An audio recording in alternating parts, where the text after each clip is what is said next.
ನಾರಾಯಣ ಜಯಲಕ್ಷ್ಮೀ ರಮಣ ನಾರಾಯಣ ಜಯಲಕ್ಷ್ಮೀ ರಮಣ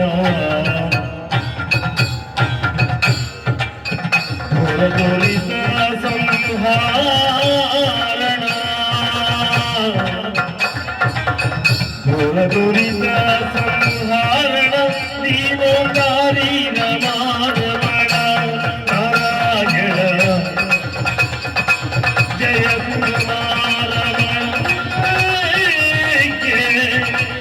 ನಾರಾಯಣ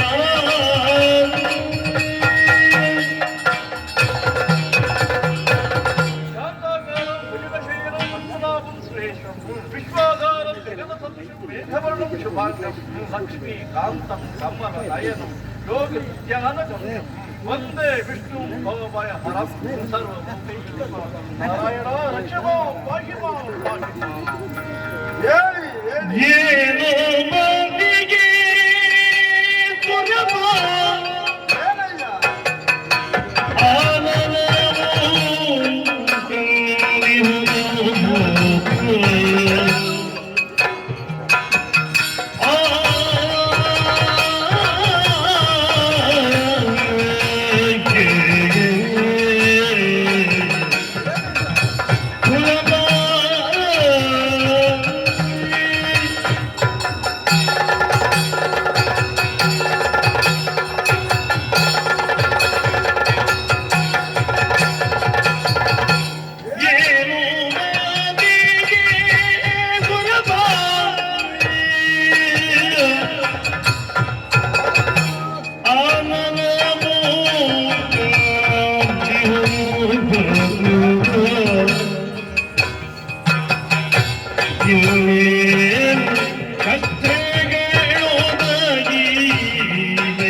ಮಾನವಂತನೆ ಸ್ವರ್ಗವೇನು ತ್ಯಜಿಸುತ್ತ ಬಂದಿಯೇ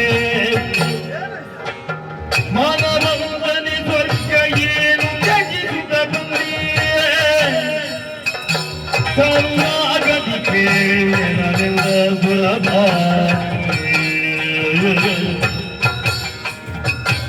ಏನು ಮಾವಿಗೆ ಸುಲಭ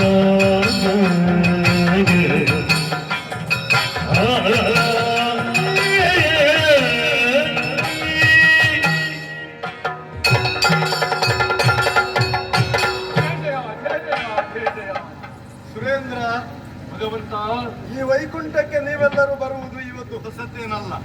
ನಿತ್ಯವೂ ಇಲ್ಲಿಗೆ ಬಂದು ನನ್ನ ದರ್ಶನವನ್ನು ಪಡೆದು ನನ್ನ ಆಶೀರ್ವಾದವನ್ನು ಪಡೆದು ಹೋಗಿ ನಿಮ್ಮ ಕಾರ್ಯದಲ್ಲಿ ಮಗ್ನರಾಗುವವರು. ಆದರೆ ಇವತ್ತು ಬಂದಂತಹ ರೀತಿಯೇ ಬಹಳ ವಿಶೇಷವಾಗಿದೆ. ದಿನವೂ ಬೆಳ್ಳಂಬೆಳಗ್ಗೆ ಸೂರ್ಯಪ್ರಕಾಶವು ತಾವರೆ ಹೂವಿಗೆ ಬಿದ್ದಾಗ ಆ ಹೂವು ಯಾವ ರೀತಿ ಅರಳುತ್ತದೋ ಹಾಗೆ ನನ್ನನ್ನು ಕಂಡಾಗ ನಿಮ್ಮ ಮುಖಾರವಿಂದವೂ ಅರಳುತ್ತದೆ. ಆದರೆ ಇವತ್ತು ಹಾಗಲ್ಲ. ಅದೇ ಸೂರ್ಯನ ಪ್ರಕಾಶವು ಸ್ವಲ್ಪ ಹೊತ್ತಿನ ನಂತರ ನೀರಿನಿಂದ ತಾವರೆಯನ್ನು ಕಿತ್ತು ಬಂಡೆಯ ಮೇಲೆ ಹಾಕಿದ್ರೆ ಆ ಸೂರ್ಯ ಪ್ರಕಾಶವು ಅದಕ್ಕೆ ಬಿದ್ದಾಗ ಅದು ಬಾಡಿ ಹೋಗುತ್ತದೆ. ಹಾಗಾಗಿ ಹೂವಿಗೆ ಸೂರ್ಯನು ಮಿತ್ರನು ಹೌದು, ಶತ್ರುವು ಹೌದು. ಈಗ ನನ್ನನ್ನು ನೋಡಿ ನಿಮ್ಮ ಮುಖ ಬಾಡಿ ಹೋಗಿದೆ. ಹರಿಯೇ ರಕ್ಷಿಸು ಎಂದು ಮೊರೆ ಇಡ್ತಾ ಇದ್ದೀರಿ. ಮಾನವಂತನಾದ ನೀನು ಈ ಸ್ಥಿತಿಯಲ್ಲಿ ನಿನ್ನವರನ್ನೆಲ್ಲ ಕೂಡಿಕೊಂಡು ಬಂದು ಗೋಳಿಡಬೇಕಾದ್ರೆ ಕಾರಣವೇನು? ಏನು ಕಷ್ಟ ಒದಗಿತು? ಧೈರ್ಯವಾಗಿ ಹೇಳಿ ಪರಿಹರಿಸ್ತೇನೆ. ಸ್ವಾಮಿ, ನೀನನ್ನು ಹರಿಯದವನೇ. ಶ್ರೀರಮಣಿ ದೇವರ ದೇವ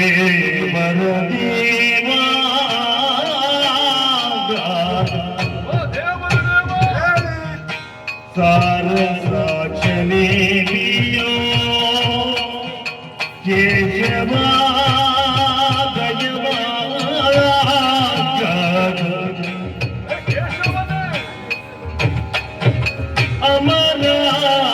ಅಮರಾವತಿಯೊಳಿಂದು ಅಸುರರು ಕುಡಿದೇ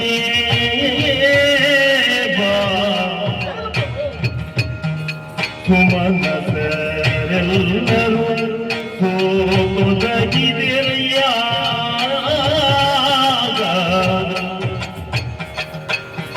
ಶ್ರೀ ರಮಣಿ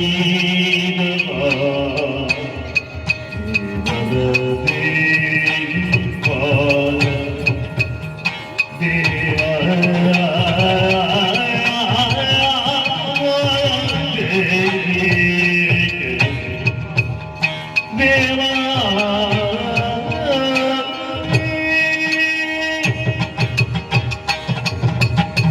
ಓ ದೇವರ ದೇವನೇ ಅಮರೇಂದ್ರ. ಭಗವಂತ ಹಾ. ಕುಳಿತಂದಿದ್ದಲ್ಲಿ ಹಾ. ತನ್ನ ಕಣ್ಣಂಚಿನ ಕುಡಿನೋಟವನ್ನ ಬೀರಿ ಹಾ. ಆ ಮೂಲಕ ಪ್ರಪಂಚದ ಆಗು ಹೋಗುಗಳನ್ನು ತಿಳಿಯಬಲ್ಲಂತಹ ಹಾ. ಸಾಮರ್ಥ್ಯ ಇರುವ ಏಕೈಕ ಪ್ರಭು ಹಾ. ವಿಭುವು ನೀನು. ಹಾ.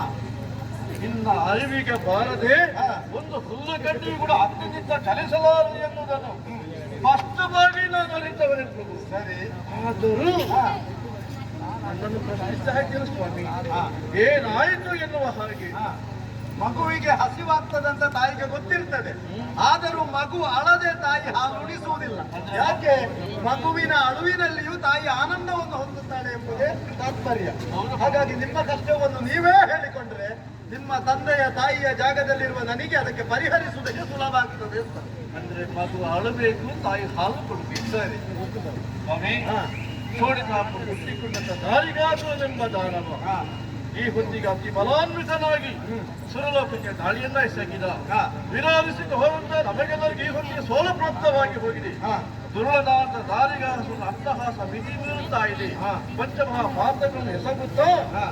ಲೋಕ ಕಂಟಕನಾಗಿ ಮೆರೆಯುತ್ತಾ ಇದ್ದಾನೆ. ಹಾ. ದುಷ್ಟ ದಾರಿಗನ ವಧೆ, ಲೋಕ ಕಲ್ಯಾಣ ಇದರಿಂದ ಆಗಬೇಕು ಸ್ವಾಮಿ.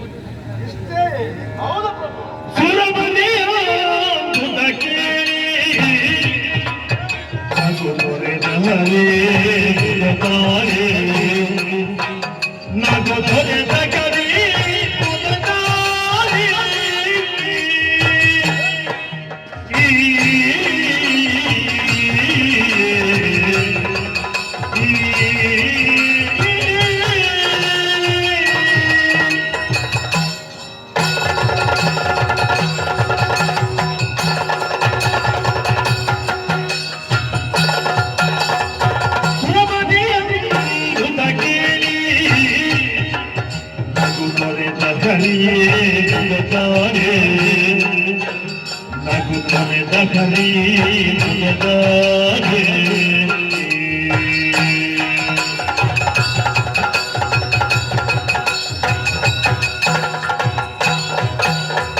ಕೊರೆಯುತ್ತ ಭಯವನ್ನು ಬೆರಳಿರಿಗಲೇ ಕೊರೆಯುತ್ತ ಭಯವನ್ನು ಬೆರಳಿರಿಗಲೇ ಬರುವೆನು ಗುರುಳರ ಸಂಹರಿಸುವೆನು ಸುರಪತಿ ಕೇಳಿ ಹರೇ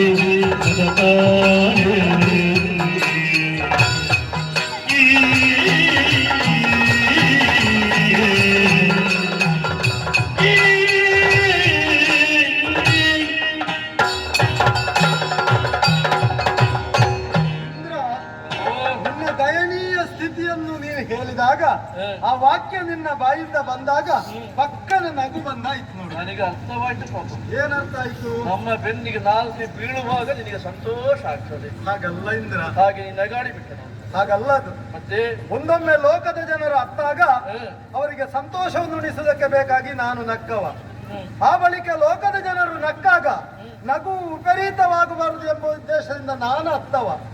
ಹಾಗಾಗಿ ನನ್ನ ನಗುವಿನ ಬಗೆಯೇನು, ಅಳುವಿನ ಆಳವೇನು, ಇದನ್ನು ತಿಳಿದವರು ಯಾರು ಇಲ್ಲ. ಯಾರು ಬಲ್ಲವರು ನಿನ್ನ ಚಿತ್ತವನ್ನು. ಇಂದ್ರ, ಓ ಅನೇಕ ರಾಕ್ಷಸರು ಹುಟ್ಟಿ ಧರ್ಮಗ್ಲಾನಿ ಮಾಡಿದಾಗ 10 ಅವತಾರವನ್ನು ಎತ್ತಿ ಧರ್ಮವನ್ನು ಉಳಿಸಿ ನಿಮ್ಮಂತ ಸಾಧು ಸಜ್ಜನರನ್ನು ಋಷಿಮುನಿಗಳನ್ನು ಕ್ಷೇಮವಾಗಿ ಇರುವುದಕ್ಕೆ ನಾನು ಅವಕಾಶ ಮಾಡಿಕೊಟ್ಟವ. ಈಗ ಸ್ವಲ್ಪ ಸಮಯದಿಂದ ಎಲ್ಲಿಯೂ ಧರ್ಮ ಹಾಳಾಗ್ಲಿಲ್ಲ. ಈಗ ದಾರಿಗನೆಂಬ ಒಬ್ಬ ಹುಟ್ಟಿದ, ಸ್ವರ್ಗಕ್ಕೆ ಏರಿದ, ಸ್ವಾಧೀನಪಡಿಸಿದ, ನಿಮಗೆ ಗತಿ ಇಲ್ಲದಾಯ್ತು, ಹರಿಯೇ ನಮ್ಮನ್ನು ರಕ್ಷಿಸು ಅಂತ ಹೇಳಿದಾಗ ನೀನು ಕಾರಣನಾಗಿ ದಾರಿಗನೆಂಬ ಒಬ್ಬ ಬಂದು ಸ್ವರ್ಗವನ್ನು ಸ್ವಾಧೀನಪಡಿಸಿದ. ಈ ಕಾರಣದಿಂದ ಧರ್ಮವನ್ನು ಉಳಿಸುವುದಕ್ಕೆ ನಿನ್ನಿಂದಾಗಿ ನನಗೊಂದು ದಾರಿ ಆಯ್ತಲ್ಲ ಅಂತ ಎಣಿಸಿ ನಗು ಬಂದದ್ದು.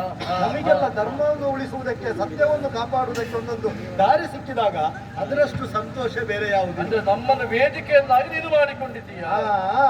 ಯಾಕಂದ್ರೆ ಸ್ವರ್ಗವನ್ನು ಆವತ್ತು ನಾವು ಮೂರು ಮೂರ್ತಿಗಳು ನಿನಗೆ ಅನುಗ್ರಹಿಸುವಾಗ ಧೈರ್ಯಕ್ಕೆ ಒಂದು ಮಾತು ಹೇಳಿದ್ದೇವೆ. ಯಾವುದೇ ಸಮಯದಲ್ಲಿ ಯಾರಿಂದಲೂ ಯಾವುದೇ ತೊಂದರೆ ಬಂದರು ನನ್ನಲ್ಲಿಯೋ ಹರನಲ್ಲಿಯೋ ಬ್ರಹ್ಮನಲ್ಲಿಯೋ ಹೇಳಿಕೊಂಡರೆ ಒಂದಲ್ಲ ಒಂದು ರೀತಿಯಿಂದ ಬಂದು ಸ್ವರ್ಗವನ್ನು ನಿಮಗೆ ಸ್ಥಿರಗೊಳಿಸುತ್ತೇವೆ ಎಂದು ಅಭಯ ಪ್ರದಾನವನ್ನು ಅಂದೇ ನಾವು ಮಾಡಿದ್ದೇವೆ. ಅದಕ್ಕೆ ಈಗಲೂ ಬದ್ಧನಾಗಿದ್ದೇನೆ. ಇದೋ ಧೈರ್ಯವನ್ನು ಹರಿಸುತ್ತಿದ್ದೇನೆ. ಕ್ಷೇಮವಾಗಿದ್ದುಕೊಳ್ಳಿ. ಅಲ್ಪ ಅವಧಿಯೊಳಗೆ ಕಾರಿಗರನ್ನು ಮತ್ತು ಆತನ ಅನುಯಾಯಿಗಳನ್ನು ಕೊಂದು ಸ್ವರ್ಗವನ್ನು ಮರಳಿ ನಿನಗೆ ಒಪ್ಪಿಸ್ತೇನೆ. ಅಲ್ಲಿವರೆಗೆ ಗಿರಿ ಗೌಹರಗಳಲ್ಲಿ ಅಡಗಿ ಕುಳಿತುಕೊಳ್ಳುವುದು ಬೇಡ. ರಾಕ್ಷಸರಿಗೆ ನಿಮ್ಮ ಪರಿಚಯ ಸಿಗದ ಹಾಗೆ ಈ ವೇಷಭೂಷಣವನ್ನು ಕಳಚಿಟ್ಟು ವಿಶ್ರಾಂತಿಯನ್ನು ಪಡೆಯಿರಿ. ಅದಕ್ಕೆ ಕಾಯ್ತಾ ಜಯ ಜಯ ಜಯ ಜಯ ಜಯ ಜಯ.